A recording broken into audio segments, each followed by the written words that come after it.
Hey, I just wanted to make this video real quick because it's a topic I wanted to talk about. I see videos about it all the time.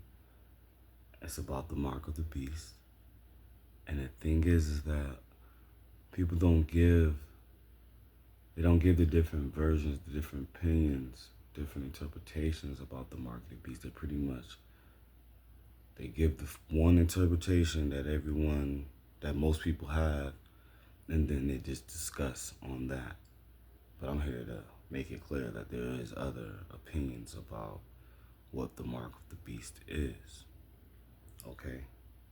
And the Old Testament, the New Testament, both of them, they talk about the mark of the beast. It's not just something that's talked about in Revelations.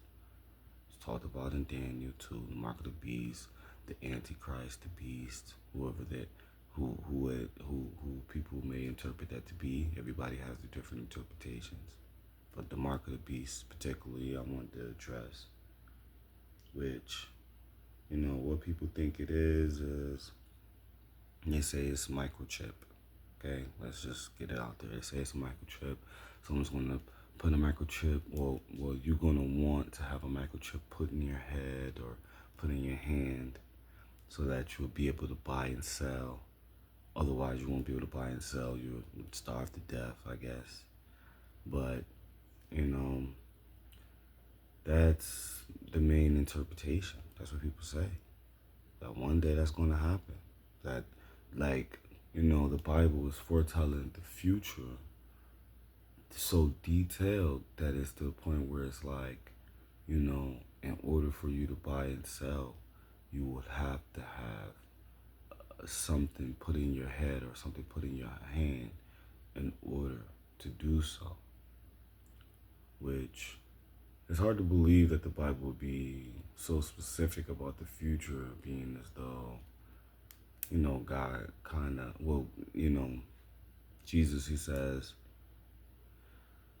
the future is for the Father, for him specifically, and no man knows the end time except for the Father. No man knows the future except for the Father. Keep that personal. You don't want everybody knowing the future specifically, then they can take advantage. But, he give you details, things for you to ponder, things for you to look out for.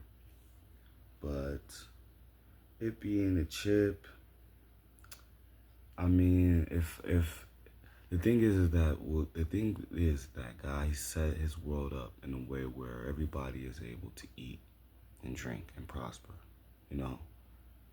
If push comes to shove and you have to grow fruits and vegetables, or you have to team up with people, when we grow fruits and vegetables, they can't stop us from doing that.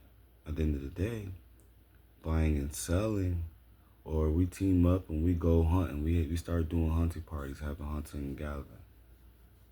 We still can go against the system on that end. So I don't feel as though that would be the defining factor, as though, because not everybody will feel as though they're forced to buy and to get a chip to go and buy and sell. There's a lot of people that live off the land already as is. So you're not about to. So basically, what it says, what it come down to, is people who are able to live off the land will be God's chosen people, and people that are not able to live off the land, that will have to get a microchip to buy and sell. Those people will have to, subsequently get a chip and in their hand or in their head in order to buy and sell. That's not fair. I don't feel like a just God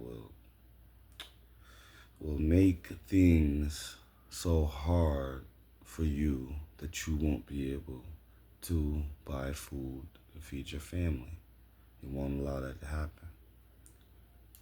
But let's switch gears. Let me tell you what, not just me, but many people feel like the mark of the beast is, right?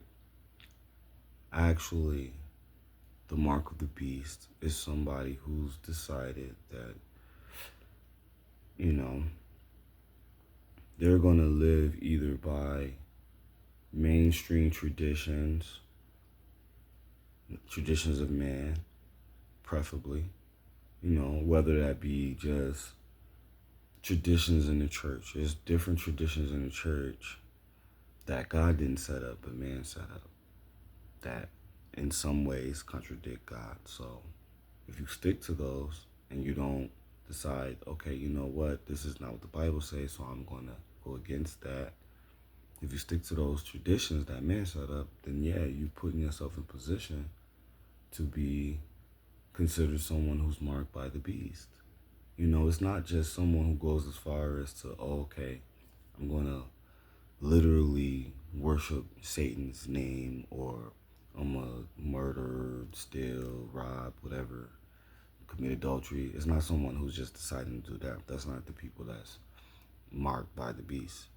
It's people who feel as though they're following God's doctrine by going according to man's tradition, along with those who've deliberately decided, okay, I'm going to go against God. So that's why, to me personally, the deciding factor is the Sabbath day, because the Sabbath day is the one day that people who feel as though they go by the Bible but still follow man's tradition will be led away from the Sabbath day, because the Sabbath day is in the Bible. It's in creation. It's in the Old Testament. And in the New Testament, Jesus went to the synagogue on the Sabbath.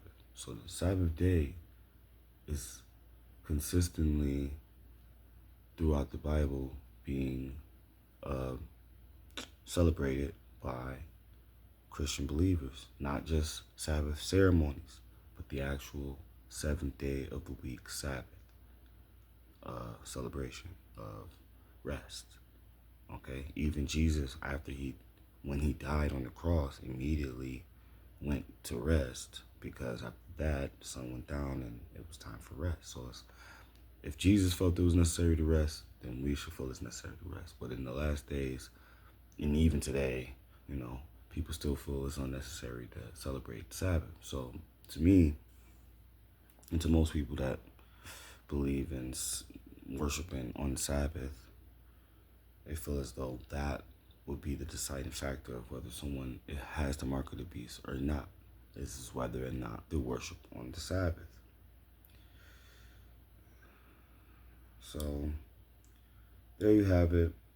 This was something I wanted to address, and something I feel as though is very important for people who feel like the mark of the beast is a microchip or something like that.